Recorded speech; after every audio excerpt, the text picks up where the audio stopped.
what I will do is I will start with one of the proofs of the Paramatman or the God principle or whatever name you want to call it. I'm not going to make any conclusion about what it is and whether it is male or female or big or tall and so on. The whole point is to show that this thing exists, so you can't make any conclusion in advance. And my first proof is in 1995. All of you, I think here, except some of the young ladies would know it, there was something called the milk miracle. Yes. In 1995, yes. Suddenly, not only the Ganesh Murtis, all the Murtis started accepting milk or water. You take a spoon and you put it by what the mouth of the Murti is, and you see the water or the milk disappearing. Now, this didn't happen only in India. It happened in Trinidad, in Guyana, in Canada. Millions of people saw this and offered the milk to the Murtis. And for 3 days, the Murtis accepted the milk, and then the Murtis stopped accepting the milk. Right? Now, there's a well-known science on the permeability of solids, saying that this Murti make out of marble, this Murti make out of brass, or anything make out of brass or marble or stone or ceramic is not permeable to liquids. Water can't go through it. Now, Naveen will tell you about this science. This is well known. Suddenly, the whole science went out the window. All of the Murtis started accepting milk. I was in Sudbury, and we have about 9 little Murtis in our little shrine, and I personally offered the milk and the water to all the Murtis. All of them accepted it. Now, what is the meaning of this? What is the meaning of this? There is no science there. There is no nature there. The normal rules gone out the window. And I will tell you, my opinion, this is evidence of something, a force, other than nature, principles of gravity, science, time, physics, chemistry, biochemistry, and all of this. This is something else. And that is how we establish the presence of what I call the God principle. Right? Not God itself, but the God principle, that there is something other than nature, science, logic, reason, and so on. And how we establish this is we go back to, this is not a new question, it's an old question. The rishis sitting down on the banks of the Ganga and the Yamuna, thousands of years ago, and the yogis, they ask the same question, which is, the basic question is, what's going on here? In this world, what is happening? How is this thing working? Is this thing running by itself, like a clock? Or is there something else? Is somebody or something in charge of it? And if so, what is that somebody or something? And all of the rishis, said that they found that yes, there was something over and above these physical, objective, what today we would call scientific principles. They all agreed that there was something else. And it's not only them. Every other culture, every other civilization in the world, Babylon, Egyptians, the Chinese, the Incas, the fellas down in Peru, the guys down in Australia, all of them came to the same conclusion. And if you know of any culture or society that says there is no God, there is no God principle, tell me, and I will have to retract. But I don't know of any culture that came up with this idea that the world is how it is, that's how it operates, and that is the end of it. Nobody came up with anything other than that. So, today I'm not going to give you any quotation from Gita and so on, and from Vedas. That is not proof. I think people want proof that you can see today. So I'm going the same path of the ancient rishis and yogis, but I'm not using their references. I'm not using what they wrote down 6,000 or 8,000 years ago. That's old stuff. I'm looking at giving you something new right here and right now. And so we're looking to balance the principle of what I call the God principle against the not God principle. So whenever you talk about tall, you have it in your mind that there's something other than tall, right? Short, fat, thin, you know, all the rest of it. And when we look to talk about the God or the God principle, we have to take it in mind, well, what's the other than this which is not God? Right? There's a not God principle. And you might say that the not God principle is the laws of physics, the laws of chemistry, the laws of gravity, the laws of time, what you might call science today. Right? They didn't call it that in the old days, but many of them said, okay, this is how it operates, right? You throw the ball up in the air, it falls down, right? You put a piece of wood in the fire, it'll burn, right? And all the rest of that kind of thing. And so if we want to show that there is something other than the not God principle, the not God principle says everything here operates according to the not God principle, scientific principle and physics and all the rest of it. You need only one example of something that operating not according to this to show that that one don't work, right? If you say there's nobody, taller than 6 feet in Toronto, and I bring up this man here and he's 6 feet too, well, your whole idea going out the window, right? So, as I said, only one is needed, but I have about 6, right? And they're all different, showing different ways of establishing that God exists, or something which we call God. Other people have various names for it. And let's go to the next one. Proof number 2. I think, Pandit, you went and saw it yourself. You go to India and you go to the Ganga, you take out some of the water, right? And you put it in a bottle and leave it out there for 2 months. You know what happens?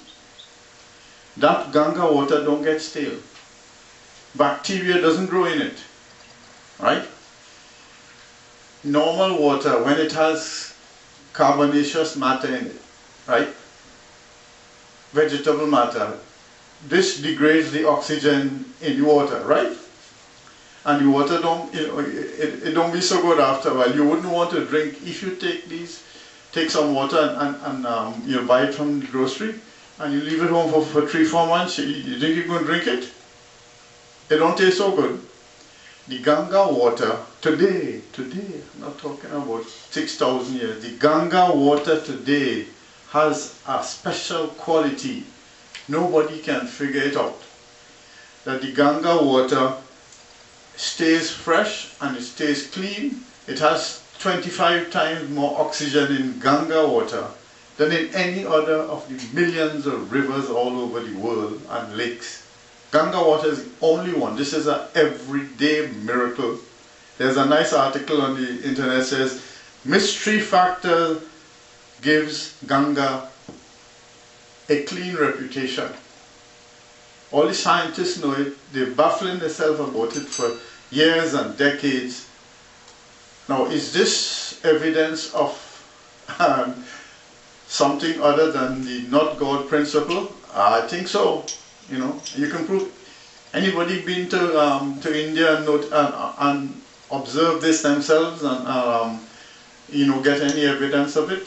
The internet is full of it. Nobody here went to India yet. Yeah. Peter went. Peter. Oh yeah, Peter did. Yes. My friend Rup Misir, he said he went to India. He took some of the water from Ganga and he said it was cloudy. Right? It was dirty. And he put it in the bottle and he bring it back in India. He gave me a little bit of it too. And when I look at the water clear. When you shake up the bottle, it didn't have no dregs in it. Right? I think I still have it home. And he said himself, he was shocked. No, he has a PhD in science too, just like you, Naveen. He couldn't understand it. that the dregs, the things that were clouding up the water, disappeared. And this happens over and over, thousands and thousands of times. That's proof number 2. And if you want, you could put a tick to this as evidence of the God principle, because science ain't working there. Why is this one river in the whole world that operates like that? Nowhere else. Proof number 3. You go on the internet and you on YouTube and you search for fire yogi. There's a man, he lives today. His name is Swami Rambao.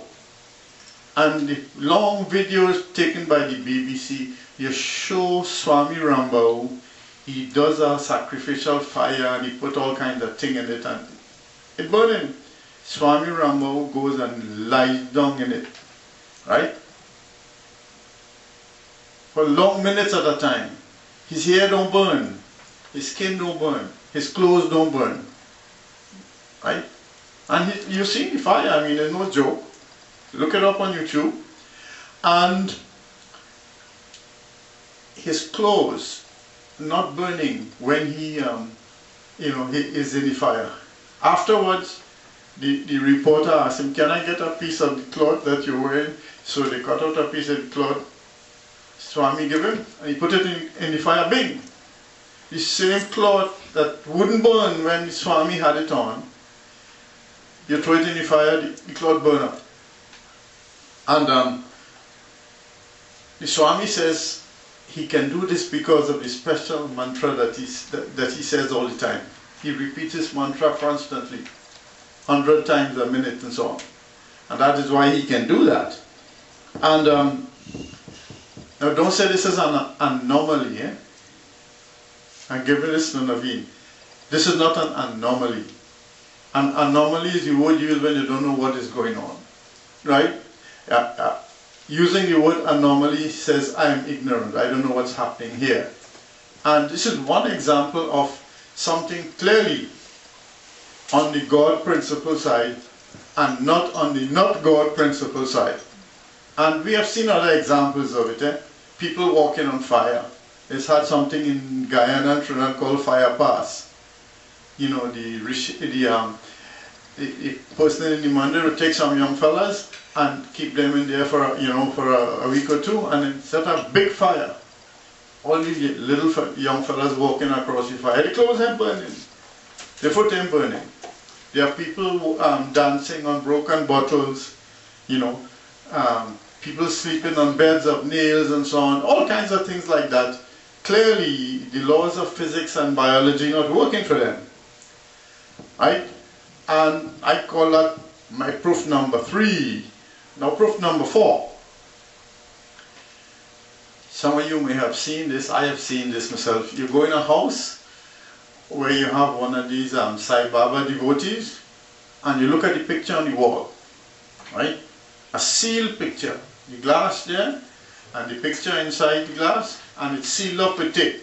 And you see honey dripping from inside the picture, right? And coming right down. Anybody seen this? I've heard about it. I've seen it in Trinidad. And if you want, go by the Sai Baba people today, ask them where this is going on. It's probably going on somewhere right here in Toronto. And you will go and see it. Now there's no possibility of fraud. Biology tells us that honey is collected by bees from flowers.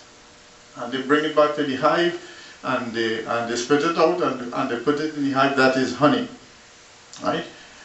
This is clearly something other than the bees, right? Where does this sweet substance come? And it's dripping constantly, right? Now, it's not dripping only when the Sai Baba devotee is in the house, Even when he's gone, it's still dripping.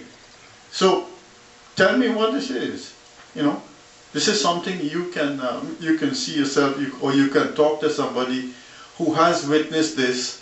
This is evidence of the God principle in action.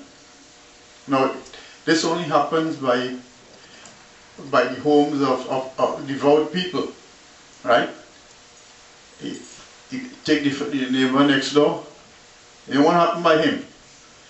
But it happens with some of the Catholics. They have regular instances of, say, blood in a little vial, and every year at a certain time, the blood liquefies. And then after that, the blood solidifies again. Now, there is no crookery or fakery or fraud about these things. Could be heat. Thousands and only one day it liquefies, and the next day it solidifies, and it waits for a whole year, and then it liquefies again. You know, it can't be that way. Something else is at work here other than the scientific, the not God principle. And this is how we're concluding, as Pandit says, you aren't seeing the wind, but you're feeling, you're seeing the leaves in the trees move in, and then you know that there is something there causing that to happen. Proof number 5. Knowledge of events in past time, right, or at great distances. Now you know, normally, if you want to know something that is happening in Japan, you have to have somebody there who is checking it out, and you call them on the phone, or they send you an email, and that is how you know what is happening in Japan. Physically, you cannot know what is happening for 6,000 or 8,000 miles away. And also, time being linear. You know, time is linear. You have present time and past time and future time, and it's coming down like a river, right? So you cannot know what is in future time, right? It hasn't happened yet. There's no way you can know that. And also, you can know what happens in past time, right? If you read it in books and so on, and you know, you see videos and films and that kind of thing, and you could get information about things happening in the past. However, you explained to me how a 2-year-old child, Dr. Ian Stevenson has given many of these, how a 2-year-old child will suddenly one day get up and say, you are not my father. My real father lives in living somewhere in another village, right? And his name is so, and this is the village. A 2-year-old child. You can get a 2-year-old child to repeat the, you know, A, B, C, D, E, F, G. Yet this child, and it's not one, thousands of them have, as early as 2 years old, they know things before their birth, right? And they're given an accurate count of it, and they're telling you, and people go and they check and they find out and so on. And the principles of time gone out the window. How can a 2-year-old child say, you're not my real mother, right? My real mother is so and she lives somewhere else. In some cases, the child is referring to something that happened, you know, 50 or 100 years ago, which the child couldn't possibly know. Don't say the child read it somewhere. The child can't read. It's 2 years old. And what about future time? How can somebody know something before it happens? How can this lady jump up and say, my brother-in-law living in Australia, I feel something happened to him. Right? Don't we all know that? Somebody jump up and say, I think my mother dead. She living in Guyana. How can you know your mother is dead 3,000 miles away? How can you know something happened, you know, on the other side of the world? And don't say, well, you know, maybe he has some kind of psychic connection with his family and so on. You don't know how that works. You can't make it happen. So you can't presume that that is it. Look at the great psychic Nostradamus.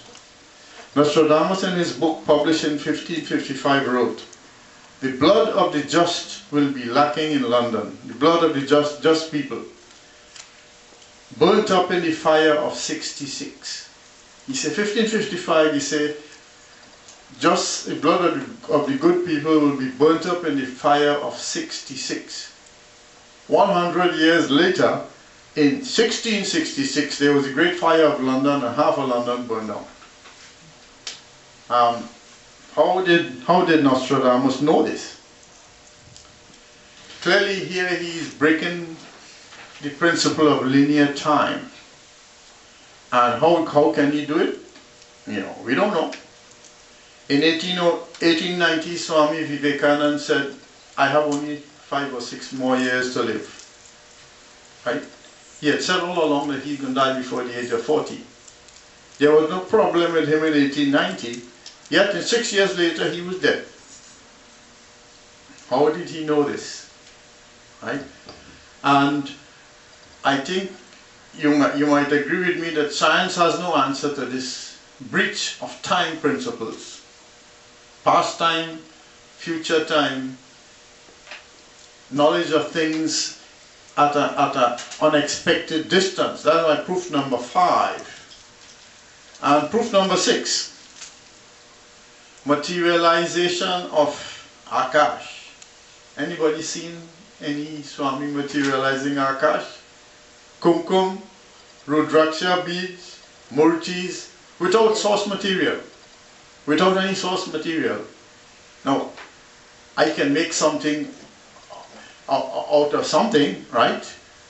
I can make a little wooden toy, but I have to get a piece of wood to make it, right? We all know the general principles by which you get things.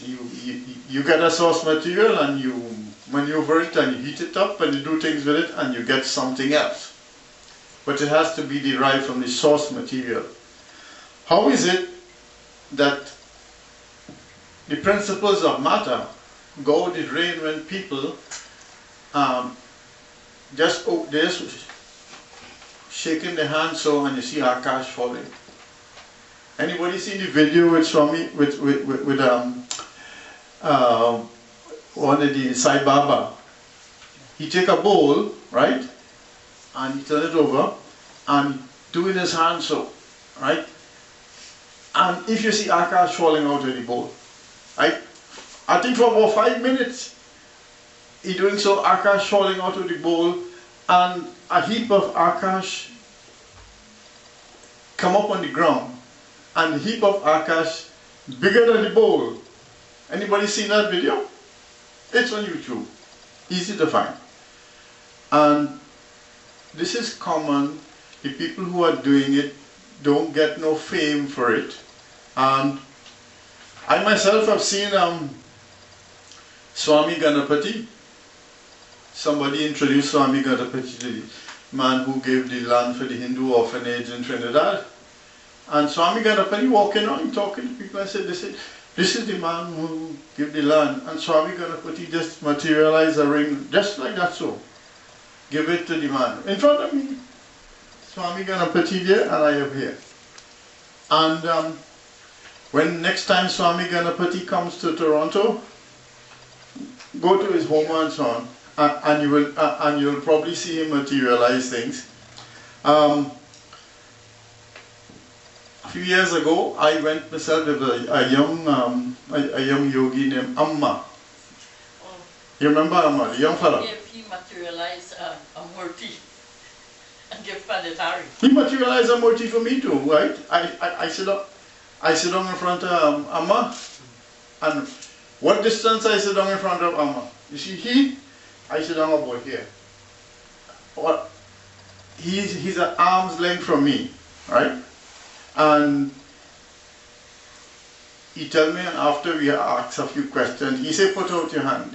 The fellow who was there translated, he put out your hand. So I put out my right hand, and he do his hand so.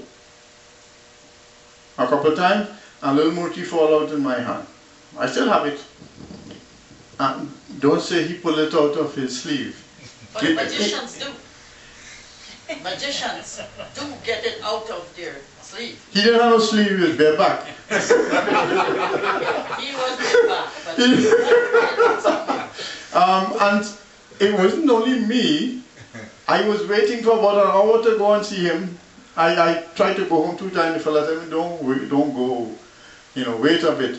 There's a long line of people, about 20 people in the line going up to see the young Swami. And he materialized into all of them. Kumkum, Akash, Rudraksha bead, and maybe Murti like me. And this is not uncommon, especially amongst us Hindus. This happens all the time. Millions of places and people can do this. Some of the Catholics have people who can do something similar to that too. Well, sorry to say, none of the Protestants. None of the Protestants can do this. We have people in crusades and so on telling people get up and walk and so on, and people sometimes seem to Those are set up, I think. yeah, exactly. A lot of things. We had a fellow in Trinidad telling us that they pay him and so on, and he goes he goes limping and so on, with his crutch. Yeah, And that's true. when they call on him, he throw it away and run out. Right? They get paid for that. They get paid for that, right? So,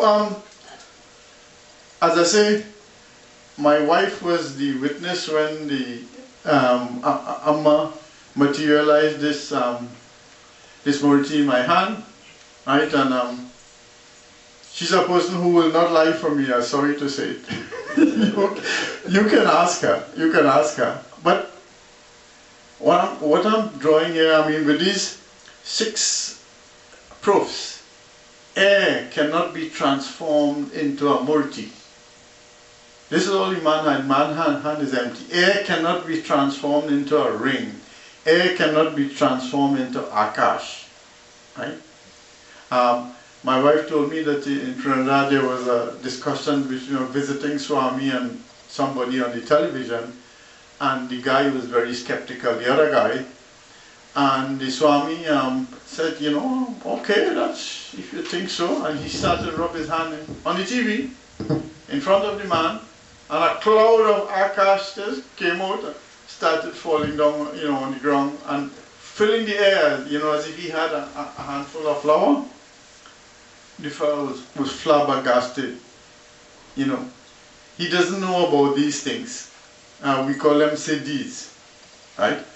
My point is that not only with Hindus, but with many people of other religious or spiritual trends, you see active evidence that something operates that is not physical, scientific, logical, all the rational, all the rest of it, and that you can come to the conclusion that yes, the world generally operates according to physical and scientific and biochemical, explanations, right?